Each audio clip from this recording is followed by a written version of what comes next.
Hi kids, let's do question and answers for our chapter The Fun They Had.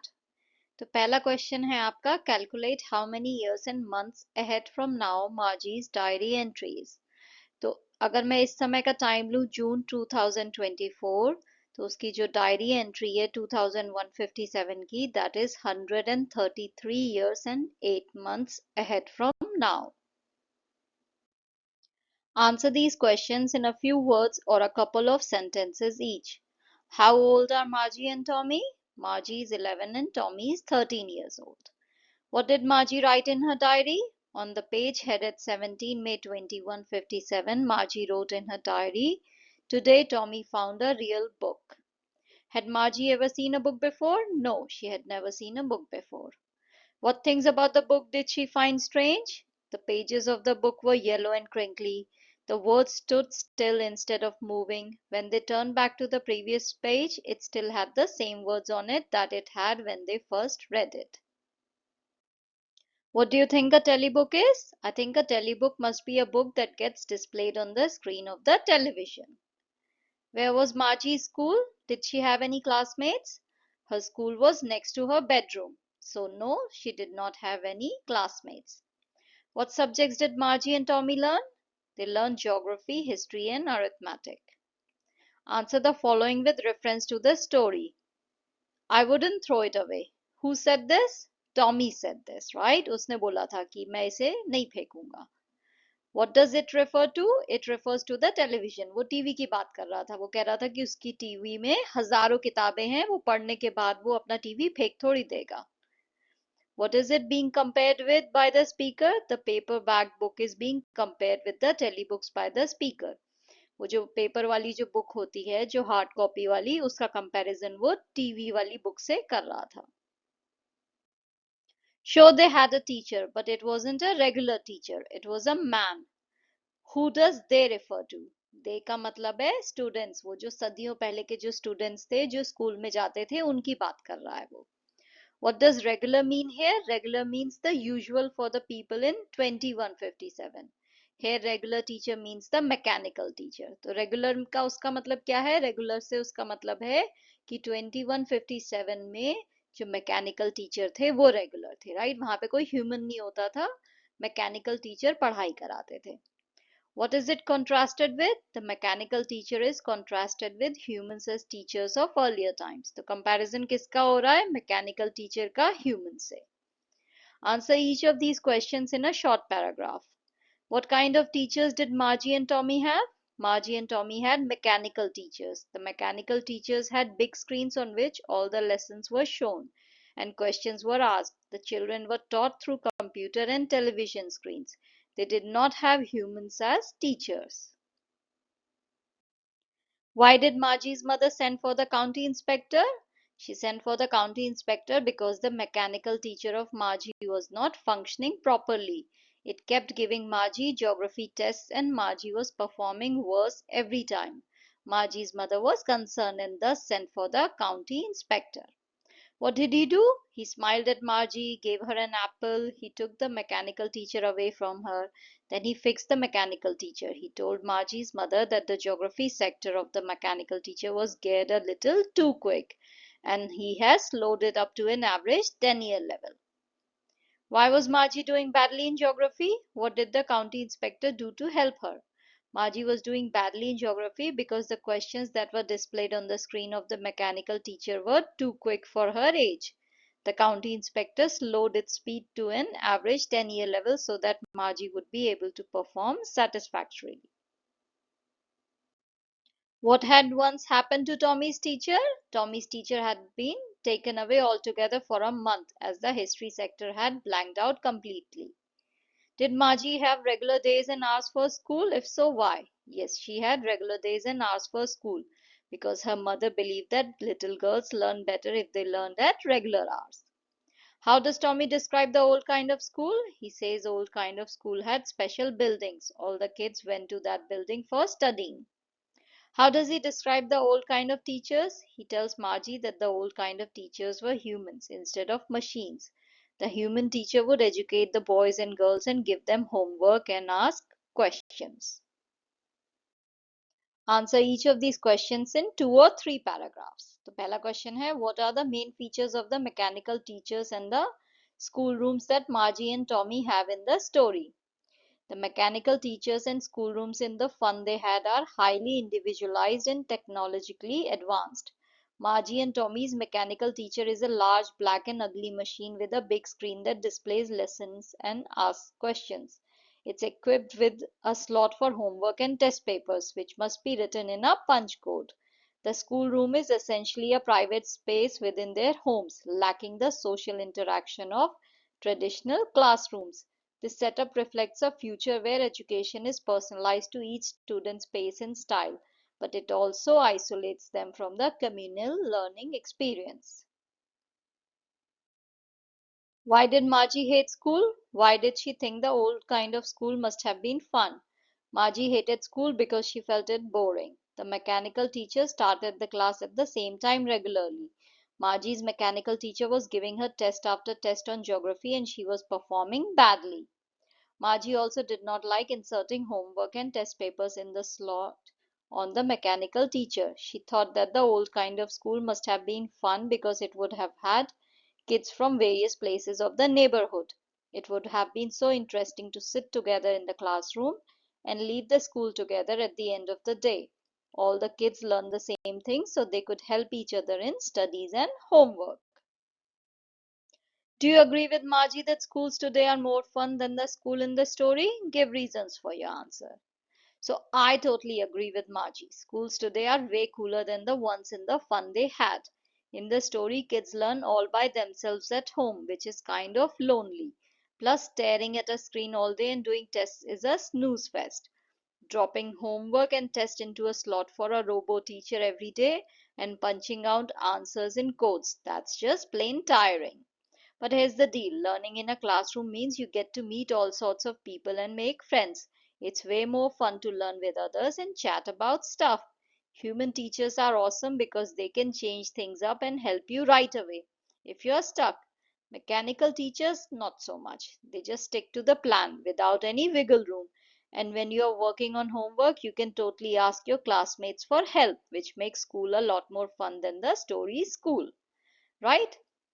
अगर हम जो है school में जाके पढ़ते हैं तो हमारे पास जो है फ्रेंड्स होते हैं, हम नए नए लोगों से मिलते हैं, फ्रेंड्स हमारी मदद कर सकते हैं, टीचर से अगर हम पूछें तो वो हमें नए नए एग्जाम्पल से समझा सकते हैं। पर मैकेनिकल टीचर, उसको तो जो बताया गया है जो उसकी कोडिंग में है वो बस वही सिखाएगा, राइट? वो इधर उधर कुछ नहीं सिखा सकता है। विगल रूम का मतलब हुआ चेंज करने की कोई जगह नहीं है। जो मैकेनिकल टीचर है उसके पास जो नॉलेज है वो उतनी ही सिखा सकता है, वेयर एज अगर कोई ह्यूमन टीचर है तो वो आपको अपने एक्सपीरियंस के बेसिस पे भी और ज्यादा क्लियर कर सकता है किसी टॉपिक पे। नेक्स्ट है adverbs. Read this sentence. They had once taken Tommy's teacher away for nearly a month because the history sector had blanked out completely. The word complete is an adjective. When you add ly to it, it becomes an adverb. तो ये जो word है complete, इसमें आपने and में L Y लगा दिया तो ये बन गया एडवर्ब। एडवर्ब क्या होते हैं? ऐसे वर्ड्स जो एक्शन को डिस्क्राइब करते हैं कि एक्शन कैसे हो रहा है। आपने होमवर्क कितना कंप्लीट किया? कंप्लीटली कर लिया, पूरा कर लिया, राइट? तो एक्शन जो है पूरा हो गया है। तो एक्शन के बारे में बात हो रही है, एडवर्ब हो गया। मैं बोलूं वो भाग रहा है, he is running slowly, right? तो कैसे भाग रहा है? स्लोली भाग रहा है, so slowly is an adverb. तो एक्शन के बारे में अगर कोई वर्ड आपको बताए कि एक्शन कैसे हो रहा है, दैट इज एडवर्ब। और एडजेक्टिव क्या होता है? वो जो नाउन के बारे में बताए। तो अगर आपने किसी वर्ड के आगे एल वाई लगा दिया तो वो एडवर्ब्स जनरली बन जाते हैं। ऐसा नहीं है हर एल वाई में एंड होने वाला वर्ड एडवर्ब होगा, बट मोस्टली ऐसा होता है कि आप एल वाई जो है ऐड करो तो वो वर्ड एडवर्ब बन जाता है। Find the sentences in the lesson which have the adverbs given in the box below। तो यहाँ पे ये आपको adverbs दिए गए हैं। आपको ये कौन से sentences में जो है आपके चैप्टर में यूज हुए हैं वो sentences यहाँ पे लिखने हैं। तो यहाँ पे मैंने लिख दिए हैं वो sentences। awfully के लिए ये sentence यूज हुआ है आपके चैप्टर में, sorrowfully के लिए ये वाला है। These sentences are for completely, loftily, carefully, differently, quickly, nonchalantly। ये सारे वर्ड्स जो है एडवर्ब्स हैं और ये सेंटेंसेस आपके चैप्टर में यूज हुए हैं इन वर्ड्स के साथ। नेक्स्ट आपको सेम जो एडवर्ब्स दिए गए हैं उनसे ये ब्लैंक्स फिल करने हैं। तो पहला है the report must be red carefully. so that performance can be improved. तो रिपोर्ट को ध्यान से पढ़ना है. At the interview, Samir answered our questions loftily, shrugging his shoulders. तो उसने इंटरव्यू में क्वेश्चंस कैसे जवाब दिए? ऐसे सुपीरियरिटी के साथ, जैसे उसे सब पता है. उसने ऐसे जवाब दे दिया जैसे मुझे तो सब आता है. We all behave differently when we are tired or hungry. तो हम अलग टाइप का बिहेव करते हैं जब हम थक जाते हैं. The teacher shook her head sorrowfully. उन्होंने दुख के साथ अपने सर को हिलाया. I completely forgot about it. मैं जो हूँ बिल्कुल ही भूल गया. तो आप देख रहे हो ना, ये सारे वर्ड्स जो यूज हुए हैं ये किसी एक्शन के बारे में बता रहे हैं. कैसे पढ़ा हमने? ध्यान से पढ़ा. कैसे उसने जवाब दिए? ऐसे सुपीरियरिटी के साथ. हम कैसा बिहेव करते हैं? अलग सा करते हैं. तो हर एक्शन की बात हो रही है, राइट? सो इसलिए ये एडवर्ब्स हैं. When I complimented Revati on her success, she just smiled nonchalantly. मतलब जो है उसने बेमन से स्माइल किया. उसका मन नहीं था फिर भी उसने स्माइल कर दिया. The president of the company is awfully busy. बहुत ज्यादा busy है. I finished my work quickly. तेजी से finish कर दिया मैंने, right? तो ये सारे words जो है adverbs हैं क्योंकि ये किसी action के बारे में बता रहे हैं. An adverb describes action. You can form adverbs by adding ly to adjectives. तो आप adjectives में ly add करके जो है adverbs बना सकते हो. ध्यान रखना है हर word के साथ नहीं होगा but mostly होता है. An adverb जो है वो action के बारे में बताए वो word हुआ adverb. Spelling note: when an adjective ends in y, the y changes to I when you add ly to form an adverb. तो अगर कोई वर्ड y में एंड हो रहा हो, जैसे एंग्री y में एंड हो रहा है, राइट? तो आप y हटा के y की जगह I कर देते हो और ly लगा देते हो. ये रूल है. ओके. नेक्स्ट आपको इन एडजेक्टिव से एडवर्ब्स बनाने हैं, राइट? और आप देखिए हर वर्ड जो है वो y में एंड हो रहा है, राइट? तो आप क्या करते हो? y हटा के I कर देते हो और ly ऐड कर देते हो, राइट? तो एंग्री का एंग्रीली, सो यहाँ पे ILY हो गया. हैप्पी का हैप्पीली, स्लीपी का स्लीपीली, नॉइजी का नॉइजीली, ग्लूमी का ग्लूमीली, इजी का इजीली, टाइडी का टाइडीली. If not and unless, imagine that Margie's mother told her, "You will feel awful if you don't finish your history lesson." तो आप इमेजिन करिए कि अगर मार्जी की मम्मी उससे कहती कि तुम्हें बहुत बुरा लगेगा अगर तुम अपना हिस्ट्री का लेसन पूरा नहीं करोगी. या फिर वो ये भी कह सकती थी कि तुम्हें बहुत बुरा लगेगा जब तक कि तुम अपना हिस्ट्री का लेसन पूरा नहीं करोगी.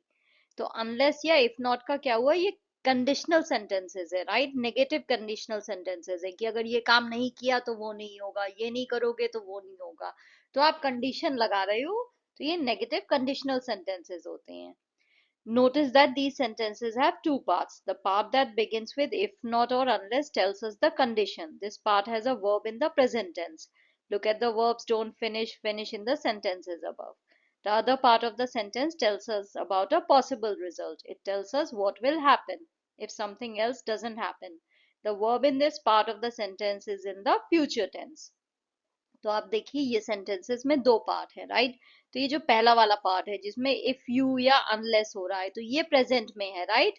कि if you don't finish your history lesson, अगर तुम वो फिनिश नहीं करोगे अभी, तो ये प्रेजेंट में बात हो रही है कि ये कर लो, नहीं करोगे तो ऐसा हो जाएगा. तो जो आप इफ यू जो कंडीशन लगा रहे हो वो प्रेजेंट में है, लेकिन उसका रिजल्ट जो है वो फ्यूचर में होगा, राइट? अगर मैं आपसे बोलूं कि अगर तुमने आज पढ़ाई नहीं करी तो कल तुम पास नहीं हो पाओगे. तो मैंने जो कंडीशन लगाई वो तो प्रेजेंट टेंस में है, राइट? बट जो रिजल्ट है वो फ्यूचर में होगा, राइट? लॉजिक समझा ना? क्योंकि कंडीशन तो आज के टाइम में ही लग रही है कि अगर ये नहीं किया तो ये हो जाएगा, वो नहीं किया तो वो हो जाएगा. तो जो भी आप कंडीशन लगा रहे हो वो प्रेजेंट में होती है और जो भी होने वाला है, जो रिजल्ट हो सकता है, वो फ्यूचर टेंस में होता है.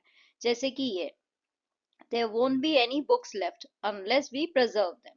तो अगर हम किताबें बचाएंगे नहीं तो कोई किताबें बचेंगी ही नहीं. तो ये तो फ्यूचर टेंस हो गया, राइट? कि फ्यूचर में कोई किताब बचेगी ही नहीं. बट कंडीशन कभी लगा रही हूँ? प्रेजेंट टेंस में, कि अगर अभी हमने नहीं बचाई तो. You won't learn your lessons if you don't study regularly. अगर तुम रेगुलरली नहीं पढ़ाई करोगे तो तुम कुछ सीख नहीं पाओगे, राइट? तो वो फ्यूचर हो गया जो रिजल्ट आ रहा है कि कुछ सीख नहीं पाओगे. और जो कंडीशन लग रही है वो प्रेजेंट में. Tommy will have an accident unless he drives more slowly. अगर वो धीमे नहीं चलाएगा तो उसका एक्सीडेंट हो सकता है, राइट? तो जो रिजल्ट है वो फ्यूचर में है, जो कंडीशन है वो प्रेजेंट टेंस में है. Complete the following conditional sentences. Use the correct form of the verb. तो पहला सेंटेंस है if I don't go to Anu's party tonight. क्या होगा अगर मैं नहीं गई तो? I will miss out on all the fun, मैं सारा जितना भी मजा है वो मैं मिस कर दूंगी। तो ये रिजल्ट फ्यूचर में होगा, बट कंडीशन अभी लगी हुई है कि अभी मैं नहीं गई तो। If you don't telephone the hotel to order food, we might not have anything to eat. अगर तुम ऑर्डर नहीं करोगे फूड तो हमारे पास कुछ खाने को नहीं होगा, राइट? कंडीशन प्रेजेंट में, रिजल्ट फ्यूचर में होगा कि कुछ खाने को ही नहीं होगा फ्यूचर में। Unless you promise to write back, I won't be able to contact you again. अगर तुम प्रॉमिस नहीं करोगे कि तुम वापस मुझे जवाब दोगे, मैं तुम्हें दोबारा लिख नहीं पाऊंगी। If she doesn't play any games, she will get bored. अगर वो गेम नहीं खेलेगी तो वो बोर हो जाएगी। Unless that little bird flies away quickly, the cat will catch it. अगर वो नहीं उड़ेगी तेजी से तो बिल्ली उसे पकड़ लेगी। तो अगेन कंडीशन लग रही है प्रेजेंट टेंस में और रिजल्ट है फ्यूचर टेंस में। नेक्स्ट क्वेश्चन में आपको फॉर्मेट दिया गया है एक फॉर्मल लेटर का। आपको एक फॉर्मल लेटर लिखना है पब्लिशर को, माइंड फेम प्राइवेट लिमिटेड को, क्योंकि उन्होंने एक नई जो है बुक पब्लिश करी है आइजैक असिमोव के शॉर्ट स्टोरीज की, जिसका आपको एक सेट ऑर्डर करना है। तो आपका इसका फॉर्मेट क्या है ये देख लीजिए, ये मेन है, क्योंकि आपको लेटर आपके एग्जाम में कोई भी आए फॉर्मेट यही रहेगा। अगर फॉर्मल लेटर है तो आपको इसी फॉर्मेट में लिखना है। लेफ्ट हैंड साइड पे टॉप पे आएगा आपका एड्रेस, उसके नीचे आएगी डेट इस फॉर्मेट में, डेट मंथ ईयर, एंड उसके बाद आ जाएगा एड्रेस, जिसको आप लेटर लिख रहे हो उसका एड्रेस आ जाएगा। उसके बाद आप डियर सर मैडम करके लेटर स्टार्ट करोगे, एंड देन जो भी आप लेटर में लिख रहे हो वो उसकी बॉडी आ जाएगी, एंड देन एंड में होगा योर्स सिंसियरली और आपका नाम एंड सिग्नेचर आ जाएगा। तो आप जब भी कोई लेटर लिख रहे हो, अगर आपको कोई फॉर्मल लेटर आए एग्जाम में, तो आपको इसी फॉर्मेट में लिखना है। यहाँ पे आ गया मेरा एड्रेस, देन आ गई डेट, फिर ये है पब्लिशर का एड्रेस जिसे मैं लेटर लिख रही हूँ। देन आएगा dear sir madam, I am writing to express my interest in the newly release revised volume of Isaac Asimov's short stories. I have been an avid reader of Asimov's work for many years and am eager to add this latest collection to my library. I would like to request that a set of this volume be sent to me on my mailing address given above by value payable post. I look forward to receiving the set and enjoying the timeless tales once again. And करोगे आप letter your sincerely, and नाम आ जाएगा and signature आ जाएंगे। Signature मतलब आपका नाम आएगा। तो बेसिकली यही फॉर्मेट आपको यूज करना है। मेन चीज क्या है मार्क्स के लिए? एड्रेस यहाँ पे आएगा आपका, फिर आएगी डेट, फिर आएगा जिसको लेटर लिख रहे हो, फिर dear sir madam, body of the letter and end. Next आपको चार लोगों का ग्रुप बना के जो है ये टॉपिक डिस्कस करना है। टॉपिक है the schools of the future will have no books and no teachers. Future के जो स्कूल हैं उनमें बुक्स भी नहीं होंगे और टीचर्स भी नहीं होंगे। तो आपको इस टॉपिक के अगेंस्ट बोलना है और इसके फेवर में भी बोलना है, दोनों में बोलना है। तो आपको ग्रुप बना के ये एक्टिविटी करनी है। आप ये सारे जो सेंटेंसेस है, ये फ्रेजेस ये यूज कर सकते हो कि मेरी ओपिनियन में ये है, मैं समझ नहीं पा रहा हूँ आप क्या कह रहे हो, we fail to understand, I wholeheartedly support, मैं पूरे दिल से सपोर्ट करता हूँ इस व्यू को। At the outset let me से, जब आप कोई चीज बिगिन कर रहे हो तो आप कहते हो कि बिगनिंग में ही आप कहते हो एट द आउटसेट, तो मैं स्टार्टिंग में आपको बताना चाह रहा हूँ। I would like to raise the issue of, मैं ये मुद्दा उठाना चाहूंगी। I should like to draw attention to, मैं आपका ध्यान इस ओर लाना चाहती हूँ। माई वर्दी ओपोनेंट है सबमिटेड दैट, मेरे जो ओपोनेंट हैं, जो मेरे ऑपोजिट में हैं, उन्होंने ये चीज बोली है। ऑन द कॉन्ट्रेरी, इसका उल्टा है। आई फर्मली रिजेक्ट, मैं इस चीज को बिल्कुल रिजेक्ट करती हूँ, मैं नहीं मानती हूँ इस बात को। तो ये सारे फ्रेजेस आप यूज कर सकते हो अपने डिबेट में। The schools of the future will have no books and no teachers. Future के जो स्कूल हैं उनमें कोई बुक्स नहीं होंगी, कोई टीचर्स नहीं होंगे। इस टॉपिक के फेवर में आप क्या क्या कह सकते हो? At the outset, let me say that the future of education lies in technology and personalized learning experiences. I wholeheartedly support the view that schools of the future will utilize advanced AI and virtual reality to provide immersive learning environments. I would like to raise the issue of how traditional books and teachers can be limiting in catering to diverse learning styles and needs. I should like to draw attention to the potential of interactive digital platforms that can adapt to each student's pace and progress. My worthy opponent has submitted that books and teachers are irreplaceable, but I firmly reject this notion as we move towards a more digital age. इस topic के against में आप कह सकते हो, in my opinion books and teachers play a crucial role in education that can not be replicated by technology alone. तो आप इसका जो इनका जो रोल है टीचर्स और किताबों का, वो आप रेप्लिकेट नहीं कर सकते हो, कॉपी नहीं कर सकते हो, कोई और इसको रिप्लेस नहीं कर सकता है। We fail to understand why we would discard the proven methods of teaching that have been effective for centuries. At the outset, let me say that while technology is beneficial, it should complement rather than replace traditional teaching methods. I would like to argue against the idea that schools can function without human interaction and guidance. I should like to draw attention to the importance of critical thinking and social skills that are developed through interaction with teachers and peers. Thank you for watching. If you liked the video, please like, share and subscribe the channel. Thank you.